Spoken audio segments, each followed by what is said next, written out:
I would say you have to question, you have to challenge the belief. You have to question, you have to challenge the belief system. It's not going to be a conscious belief. It's going to be very sneaky, very subconscious. Okay. But defensiveness is a sign that you feel powerless. Okay. Defensiveness is a sign that you feel powerless, you feel unseen, you feel unheard. And so when we feel defensive, it's like I'm unseen, I'm not heard, someone doesn't care about me, they don't see me, I don't take up enough space, my needs don't matter. Da, da, da, da, da. It's usually along those lines, some sort of subconscious belief along those lines that drive us into that defensive reaction.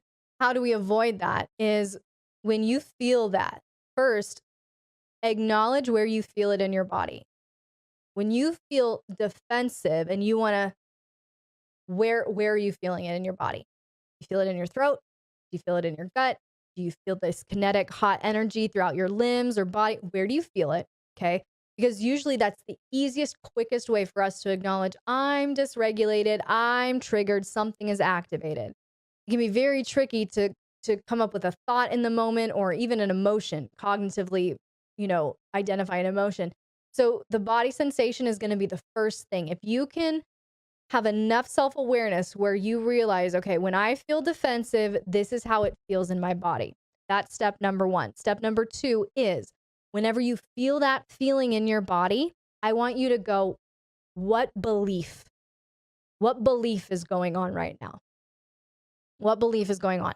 And let's say your partner, you were trying to talk to your partner and they, in the middle of the conversation, they started walking out of the room. And that made you feel defensive. And that made you feel kind of on edge. Then you have to sit with that and go, whoa, hold on. Okay, I'm feeling defensive. And it started when they walked out of the room. Okay, what belief am I attaching to them, to the act of them walking out of the room? Okay, I'm attaching the belief of, well, clearly I don't matter to you. Ooh, okay, well, clearly I don't matter to you. That's a wound. Okay, well, I do matter.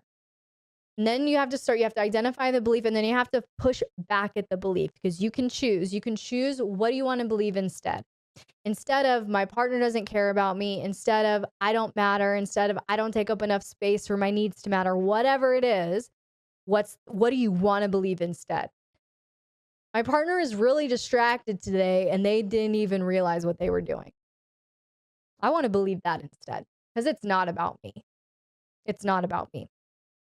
So that is how we kind of start dysregulating that, where we separate the event and how we're interpreting the event. It's all about the interpretation. So if you can challenge the core beliefs that are affecting how you interpret the situation that caused you to be defensive, then you can start kind of reducing that sense of defensiveness. And it's going to take time, just like we were talking about earlier with the mental erotic kind of skill building. It's going to take time. And honestly, how do you build these skills?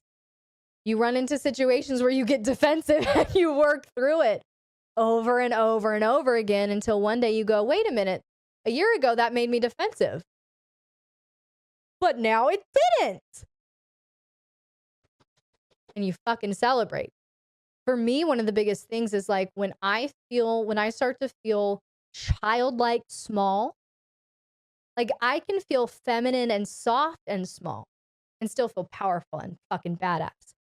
But if I start to feel childlike small, it's a full stop for me. If I'm engaging with someone, if I'm not, it's a full stop for me. And I'm going, okay, my inner child got triggered. When, why, what was the trigger? And what message is my inner child interpreting? And then you go through that process. But that to me is my big thing, is I know how my body and my mind feels when my inner child is online and it feels so icky to me. I'm like, nope, shut it. Don't talk to me. I have to deal with this. So it's self-awareness. It's self-awareness and building those skills and muscles gradually. So how do you stop mid-conversation with someone in the moment? Sometimes you will not be able to. Sometimes you will not be able to. And this actually happened to me the other day, where I was in conversation, actually with Mr. B. I was in conversation with Mr. B, and there was an engagement, something super tiny, and I felt my inner child go online. And we were still having the conversation, and it affected how I was showing up in the conversation. So at that point, I end this conversation as quickly and efficiently as I can, as calmly, quickly, and efficiently as I can. And then I get with myself and I figure out what the fuck just happened. What does my inner child need? And, I go through that whole process that I just described for you. So sometimes you won't be able to do that. Sometimes a nasty customer triggers you. You have to get through the conversation, your loved one, friend, family, whatever, and you have to get through the conversation. As long as you have the awareness of, okay, I just got triggered, something just got activated, half of the battle is already done because you already have that level of awareness. Does that make sense? It's no longer just happening offline back here where you can't perceive it. You're like, oh shit, something just happened. I can't get out of this conversation right now, but once I do, we're going to process this. And this is why, ladies and gentlemen, boys and girls, we have a trauma-informed perspective on BDSM and Dom sub relationships here. And this is why. You're not going to find this anywhere else from any other community or educator. And this is why this is so special. What we do, this community, is so special and so powerful and so necessary. Because what's happening, what you see on the surface level of kink is just the tip of the iceberg. There's so much going on that drove you to even want that kink to begin with. And if you don't know all of these little nuances, like how is your inner child showing up? What can you do to self-advocate? What's being triggered as a dom? What's being triggered as a sub? And why? It's going to affect your dynamic, affect your relationship, and you're not even going to know why. Wasn't it Carl Jung that said, until we make the conscious or until we make the subconscious or unconscious conscious, it will run our life and we'll call it fate? This is why we take a trauma-informed perspective to BDSM, kink, and dom sub relationships, because we need to make the unconscious conscious to really understand. You want to talk about conscious kink? We need to understand what is driving us in the first place. All right. So this is your jam. If you're into all the juicy psychology behind dom sub relationships and BDSM, this is the community for you.